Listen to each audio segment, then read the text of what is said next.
Hello and welcome to Faux News. I'm your host, Bo Hughes. We need to talk some Candace Owens. Let's get into this. She appeared on Piers Morgan, I believe it was either 2 or 3 days ago. He had her on there to discuss her meeting with Erica Kirk that had occurred a day or two prior, and also just this crusade that she's on in regard to the Kirk assassination in general. In that interview, it occurred to me that she's even farther off the rails than I had determined from watching some of her clips and her assortment of podcasts on the Kirk assassination. Let's just jump right in there. There's so many ridiculous things that were said in this Piers Morgan interview. It's just pick one, and let's start with the JFK assassination. When they started going on and on about JFK, I was just like, oh my gosh, I almost stopped watching it. I was like, this is too ridiculous. You can't compare conspiracy theories 60 years apart. One's a sitting U.S. president. One is a guy that, yes, he could have been president, but I mean, let's not spend 5-10 minutes talking about JFK. This is ridiculous. And one of the most absurd things in that, which is, I'm sorry, but she's lost all credibility in my opinion. I liked her before. I didn't know much about her. I'd seen her floating through the conservative media ether in prior years, and I thought she seemed like she had a good head on her shoulders and stuff. But I guess I hadn't seen enough about her or knew enough about her background, and I've since changed my mind. Let's put it that way. When they're talking about JFK, she's basically saying, I don't believe Oswald shot Kennedy from the grassy knoll. She said that at least once, if not 2 or 3 times. At the very least, she mentioned the grassy knoll, I believe probably 3 times, in the context that it is clear she thinks the grassy knoll is part of the official narrative that was sold to the public 60 years ago, and not literally the crux of not only the JFK conspiracy, but really the holy grail of all conspiracy theories of all time. If there was a picture in the dictionary next to conspiracy theory, there would be a little picture of the grassy knoll. And she apparently, based on that interview, thinks that that is part of the official narrative. Okay, pretty bad. That's one thing. Never said anything about the book depository, which of course on the 8th floor is where purportedly Oswald shot Kennedy from. Okay, so that was bad. Then, he's trying to get her to give, what is your theory? You have all these investigations and bits of evidence that you're giving to the public. What is your theory on what actually happened with Charlie Kirk? And quite frankly, she was a total coward. She refused to give one and said, oh, that's not how investigations work. You just piece together the evidence like a puzzle, and you can't, draw conclusions until you have a full picture. Well, that's true, except anybody with any sense or that is in an investigative capacity as a job knows that you do have to formulate some theories without bias. You can't be biased. You have to keep an open mind and follow all credible type of leads. But you do have to theorize some because that helps steer the investigation so you know where to look where you might not have otherwise looked. It's just like formulating a hypothesis in a scientific experiment. And then, as you're doing the experiment, maybe it's like a several week or several month, maybe even several year long thing. Of course, your brain is working. The neurons are firing. You're sort of developing your own thoughts and theories on the cause and effect that you're witnessing or whatever else. And that helps guide your thought process and how you're going to look into things. And really what that is she just doesn't want to, it's far easier to just throw out Egyptian planes and Macron's a man and the DuPont family in Delaware is evil and all this just totally random shit that she doesn't connect in any meaningful way. It's a lot easier to do that than to actually have backbone and sit on Piers Morgan and say, this is what I think happened, so that then a year or two later or whatever, you kind of have to run the risk of looking like an idiot by how far off base you were. Okay, I'll say this too. This husband of hers at this point, the wife's back in the backyard, like flipping out, having a female psychotic episode, basically. And at some point, you got to go back there and, honey, get in the house. You're waking the neighbors. Like the line from Step Brothers, you're waking the neighbors, get in the house. And he's not doing that, and that's a whole nother can we won't get into, but Lord have mercy. Then let's see, what else do we have here? The Egyptian plane thing is, I assume that could be corroborated. I believe I've heard that these are logs that actually the public is privy to, and that's how she got this information. Yes, that's odd. Of course, they talked about that. She doesn't really. I've watched a number of things, which has been mind-numbing, but I don't feel like she gives very many details on that aspect. She just talks about how they were at like 88 different stops over the years at places or in near vicinity of venues that Turning Point had been to. I feel like you should drill down on that more and give a little bit more details if you want us to, follow you along down that road a little bit and see what's there.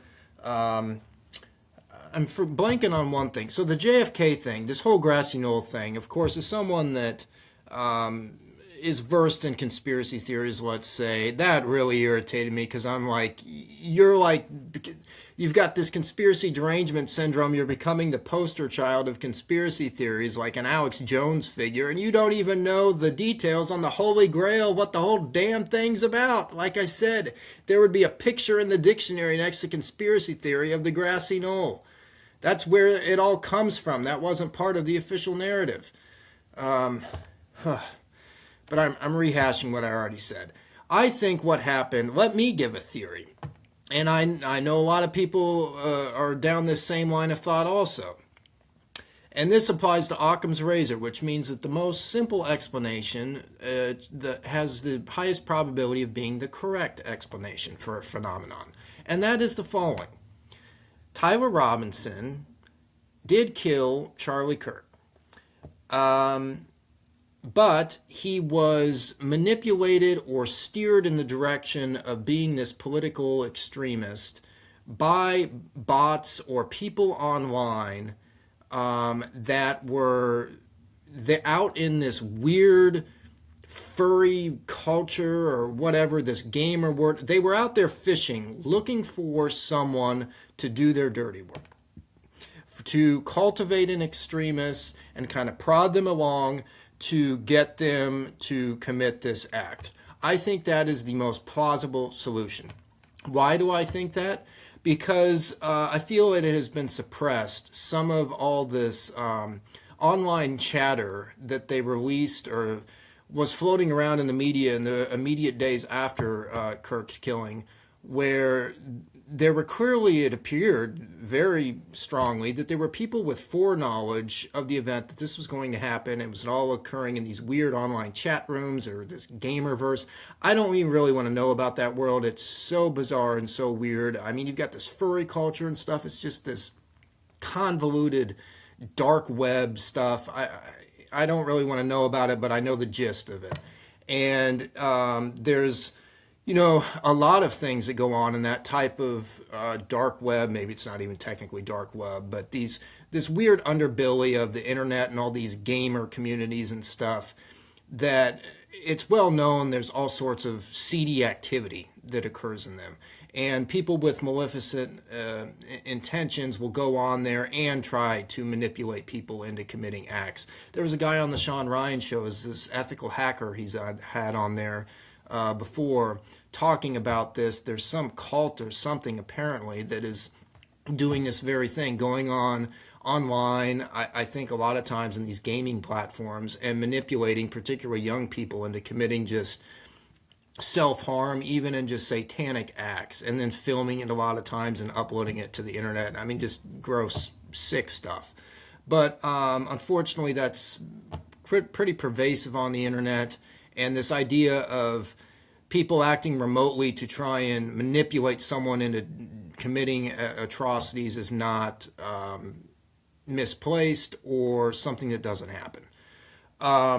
And again, I think that that's an element of what happened because of the what appeared to be pretty extensive chatter leading up to the event of people that knew that there was going to be Kirk was going to be killed, and so it really seemed like that information has been suppressed. It was sort of like that was given out to the public, and then the authorities quashed down on. They're like, "Whoa, no, no, no, no! You can't go there. We can't go down this line very much," and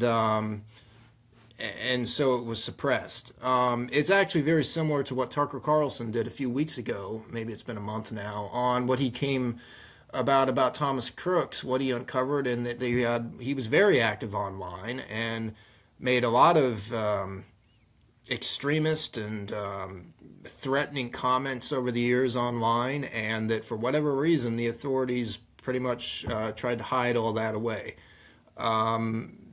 So I see a lot of similarities, as I know a lot of people do, between that and this Tyler Robinson, Charlie Kirk situation, where you have a lot of online activity, and it appears that there was at least a high potential for someone to get in there and manipulate Crooks or Robinson in both of these cases into an impressionable kind of off the rocker, got some issues young person into doing committing an assassination.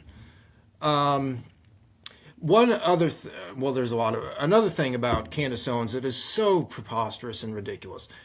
One reason why, this might be the biggest one, why you cannot conflate and compare the JFK assassination to this current Charlie Kirk assassination is because Tyler Robinson is still alive. Oswald said immediately right off the bat, "I'm just a patsy," and everything about his demeanor and his body language is sort of like exactly what we now know about him. He was a CIA asset, and his body language was kind of like, "Yeah, I'm not surprised this has happened because I'm in this shadow world, and this is how it works. It's dog eat dog in that world a lot of times. They saw an opportunity to pin this on somebody, and they screwed me over. I'm not at all surprised." That was his body language and the way that he talked about it, and also, I believe, evident in a lot of the comments that he made to investigators initially in his interrogation immediately after killing Kennedy. And then what happened? I believe it was only 2 days later, Jacob Rubenstein kills him in the garage. Done. He's gone. He can't talk. Tyler Robinson is sitting in a courtroom. He's going to be going back to court. To anyone's knowledge, myself included, he has remained largely mum and has said nothing. If there's this big, elaborate conspiracy that he was involved in, that he was either the trigger man or that he's the patsy, why would he not have talked at this point? And I hope this doesn't happen, don't get me wrong, but sort of like what we had with Epstein, someone that knows too much, or with Oswald, he probably wouldn't still be here. And I honestly think at this point, from watching her so much, she lacks the critical thinking, or she is so, I think she had it bad for Charlie, and I think that's part of it. She's just acting completely irrationally. I think that's a large part of what's going on here, which was interesting. Pierce asked her that at the very end, and she kind of didn't answer the question, and he didn't probe any further, which I was fine with because that's a personal question, but I think a relevant one. But I think she's lacking the critical thinking capacity to even, I don't even think she's thought about that. This fact that Tyler Robinson is still there, if there's this, and what's your explanation for that? Because everything else that you're saying doesn't really go with that. They would have knocked him off, or he would be saying, "I'm a patsy, like Oswald, I'm not your guy."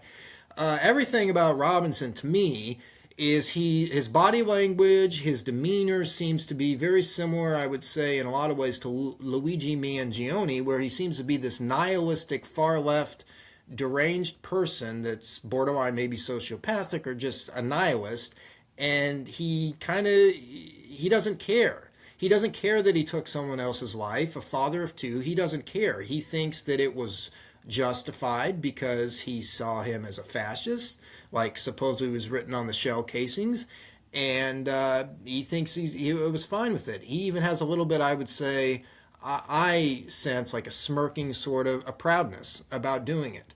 Everything to me I've seen in his body language tells me that he did it. Now, is that, something does that make its way into a court of law as evidence? No, but I think his body language is incredibly consistent of what I would expect a far left, kind of weird, sorry, I'm telling it like it is, extremist, he's in this furry culture and stuff.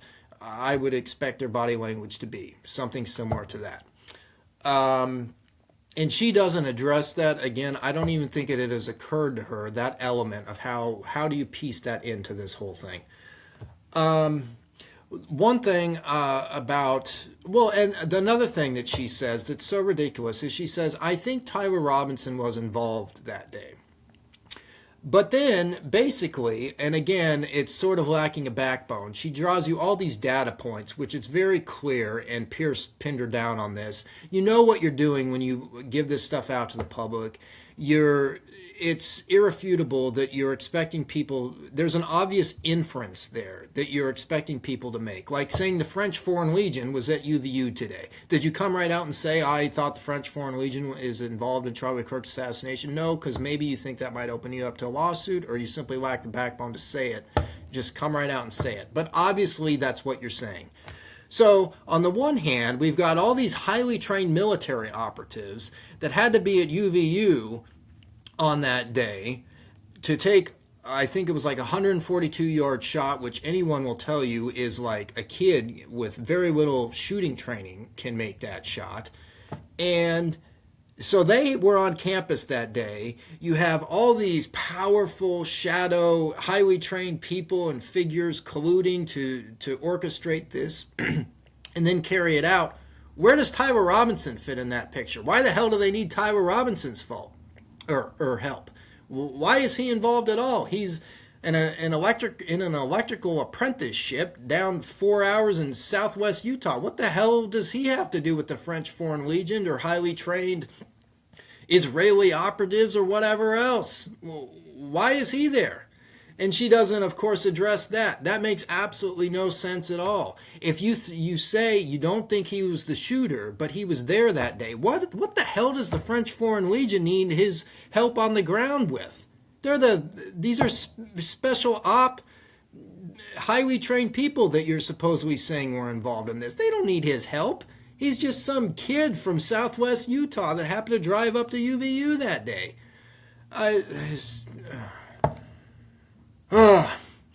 And then, let's see, going back to my theory, so if I'm saying that I believe he was influenced online into committing this, where I'm going with that, and I'll tell you what I think, is I don't think it's far-fetched to think that foreign governments or powerful transnational or international entities would want to get rid of Charlie. I don't think that's too far-fetched, and I don't think it's far-fetched for them to then employ some of these online manipulators into finding someone that they identify as an extremist that they can lead down this path of committing an assassination. I don't think that's far-fetched at all. And the way that would play out, this is interesting, and I don't think I've really heard anyone say this. If you're going to run an operation like that, you got to cast a wide net. It's just like fishing. You've got to, put your feelers out there on probably hundreds, if not thousands of people until you find one that's willing to go down that route and commit what you want them to commit, which means that there would be a large online blueprint of this, all this online activity of bots or people out there working remotely, putting feelers out, trying to find a potential, an extremist, and then steer them down this path. There would be a lot of online activity because you would have to cast a large net due to the simple laws of probability. You're not going to just throw one line out there and catch Tyler Robinson. You got to throw a lot of lines out there, cast a wide net to find your fish. So, that's interesting. I'm not a tech person. In some ways, I wish I was, because like this ethical hacker that Sean Ryan has had on his show numerous times, I'd be curious to know who has looked into that type of theory. I'm sure someone probably has, and what they have found. And I wouldn't be surprised if there are things that have been found, but they have been suppressed from the public. And that's the type of thing we'll probably never know the answer to. I think that pretty much covers things. The one thing that I want to see, and I gotta believe they're gonna do this in the courtroom, but who knows, is I remember seeing a video, I'm blanking on the guy's name, or I'd give him a shout out, on YouTube in the immediate aftermath of this shooting, where he had a guy of Tyler Robinson's rough build, height, and stuff, stick a rifle barrel down his pant leg and then demonstrate his ability to walk with it. And yes, he was able to walk with it, but his gait was very restricted, and I would say much more restricted than Tyler Robinson's gait was in some of these Ring doorbell cameras. In addition, he wasn't going up and down stairs. And Tyler Robinson, I believe probably, I gotta guess, he walked at least a quarter, if not maybe closer to half a mile, maybe more, supposedly, like that, because he was off campus and then walked onto campus to get up on the roof. That's still something that I really don't like. These pictures where, and I don't know why we only have still shots and there's no video footage that's been released. I also don't like that. Because this notion that he's got the gun disassembled and stashed on his person, I still have a hard time swallowing that. I don't, that just does not seem right. And that goes back to this idea of, co-conspirators. Did someone smuggle a gun up on the roof and just leave it for him, and, he knew it would be up there? But that's something I hope they will do in the courtroom, is get someone that's, 6 feet, I assume maybe, 140 pounds. He's a pretty thin guy.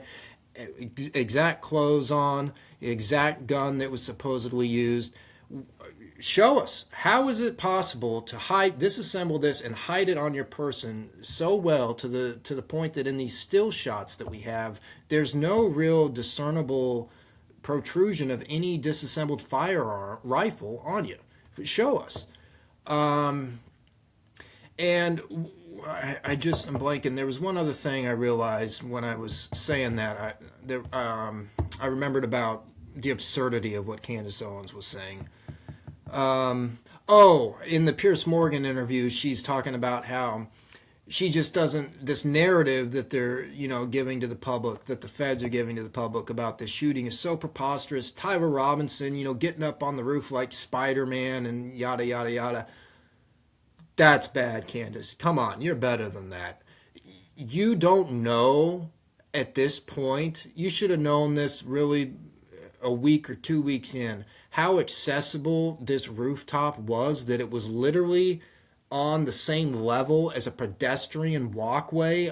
There was just a little retaining or like partition that partitioned the place, the walkway for people to walk on, and then on the other side of that partition was sort of the restricted part of the roof. You don't know that. That is why I believe, that's actually one of the biggest reasons I think that there is something dirty going on. This really has a lot of similarities to the Butler, Pennsylvania thing, where you have this loner young kid that interesting online activity beforehand, that it seems there's a strong potential for being manipulated into doing this by remote people, entities, whatever. You've got that.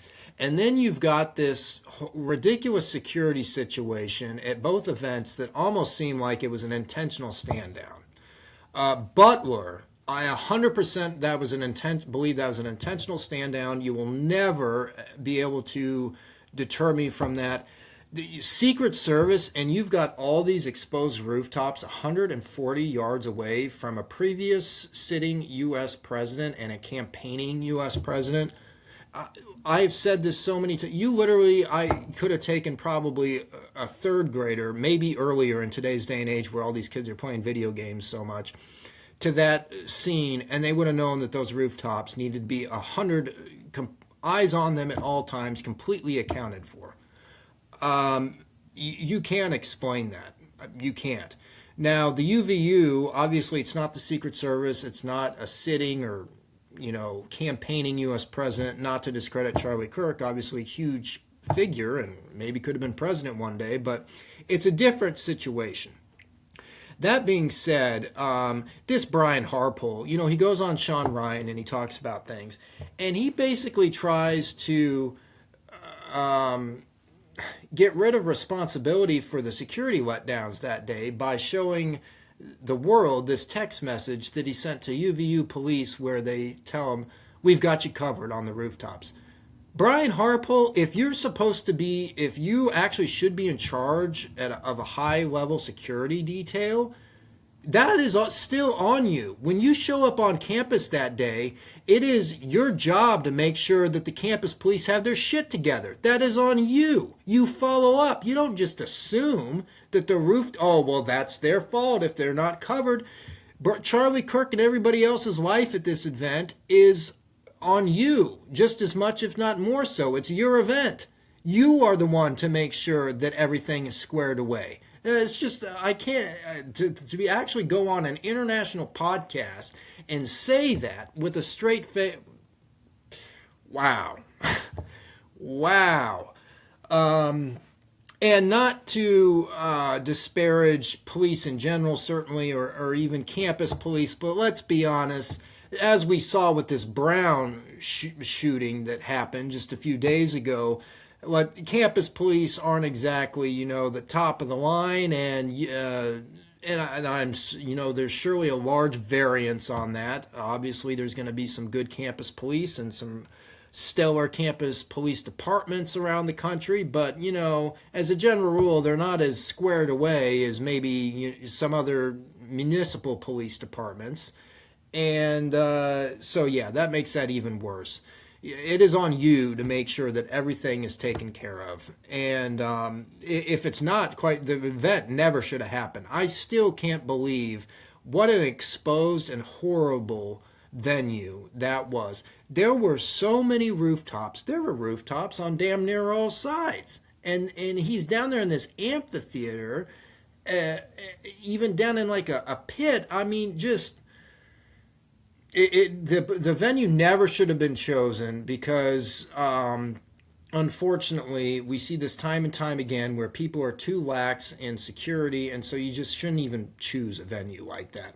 I honestly would be curious, of all the campuses in the United States of America, I'd be curious how many more of them have so many exposed rooftops, including rooftops that double as pedestrian walkways, such that you don't even need to go through a door that supposedly needs to be locked to get up to a roof or scale a building or anything. It's literally at the top of a stairwell and a hop over a little partition to get up there. I'd be curious how many college campuses, other ones, even exist like that. I think that's all I need to say, all I have to say at this point. I need to wrap things up. Oh, well, so let's end on this. So then I guess it was last night, Candace Owens, she tells Piers Morgan she's not going to stop on this crusade, So then she gets on her pod last night, and she brings this guy on there, and this is the biggest banger yet because, to my knowledge, it's the first time she's interviewed an actual human on there during the course of this investigation. And he gets on there and he talks about how he's a former, I think, Green Beret, and he just happened to be down at this remote Army base in southern Arizona on September 10th, or September 9th, the days immediately before September 10th. And he alleges that he saw Erica Kirk down there, Brian Harpole, and a congressman down there meeting with a whole bunch, not Erica Kirk. He saw her apparently the night before the morning that I'm speaking of, where he alleges he saw Brian Harpole, a congressman, meeting with a whole bunch of top military brass at this relatively remote Army installation that's known for Army intelligence training and things like that, that he had actually been stationed at 35 years prior. So, by far, the biggest, most incendiary allegations that she has made so far, to the point where she's actually bringing on a material witness and interviewing them now. So she did stick to her word. She hasn't stopped. To me, I don't really know what to make out of that. I wouldn't be a bit surprised if someone needed to only look at the itinerary, let's say, of Brian Harpole to be able to refute those allegations, because I think Charlie Kirk had done a couple college campuses before September 10th after getting back from Asia, which means that, on September 9th or 8th, Brian Harpole would have been at, maybe in southern Utah or northern Arizona at some other college campus, some turning point event. In other words, he would have an alibi. I wouldn't be a bit surprised if it would take mere minutes almost for numerous people to give an alibi to Erica Kirk and Brian Harpole and this congressman also, that they weren't there that day, because they would have numerous people be able to corroborate their alibi. I wouldn't be surprised at all, but instead of doing that first, she's going to bring this guy on there and then convince millions of these idiot followers of hers that there's credibility to these allegations. There could be, however, I'm just going to lend a guess at this point because I'm just mind-numbingly exhausted with this whole thing. I don't feel like going through the necessary investigative steps to determine the level of credibility I'll give this. I'm just going to give it very little based on everything else at this point. The other thing about that is, anybody that knows anything about conspiracy theories, is the rule number one in discrediting them, and I think you see this, the UFO phenomenon is a great one, is you flood the zone, meaning you work a sort of a psyop by having a whole bunch of crazy people come forward and just bringing forward just tons and tons of allegations and stories and evidence and stuff, to the point at which the public just becomes mentally exhausted. They see that a lot of it doesn't add up, that it sounds preposterous, and the mere theory or idea of a conspiracy loses all credibility in the public's mind because they're just mentally exhausted, they're over it, and everything that's being brought forward is just so ridiculous. It's a psyop. It seems so ridiculous, 90% of the stuff that's out there, that then the idea of a conspiracy entirely loses credibility in the public's mind, so that 10% that is legit, they forget about it because they just throw the whole thing away. To me, that's what this guy is. Now, that's an interesting idea because let's say that for a minute that is what that is. That would mean, obviously, that there's a concerted PSYOP campaign going on by high powers that be, because I'm going to trust her that she vetted his purported military background, etc., to flood the zone. So that gets back to this idea of, online manipulation, of throwing this wide net, trying to find your Tyler Robinson, and then ultimately finding him to commit this atrocity. And that there were powerful people and entities behind that operation. So that's a whole nother rabbit hole. This video's been too long at this point. We won't go down that. But this guy, to me, it seems like a flooding the zone. Either that, or he, or it could be as simple as he just genuinely misidentified these people and was overzealous in telling Candace that he was, so certain that these were the individuals that were there that day. It's also possible that they could have been there and that had absolutely nothing to do with Charlie Kirk being killed, of course. That's also possible. I heard the way she talks about this is just ridiculous on so many levels. I mean, shooting someone from an exposed rooftop that should have been covered from 142 yards away is not something, it's not extracting Machado from Venezuela.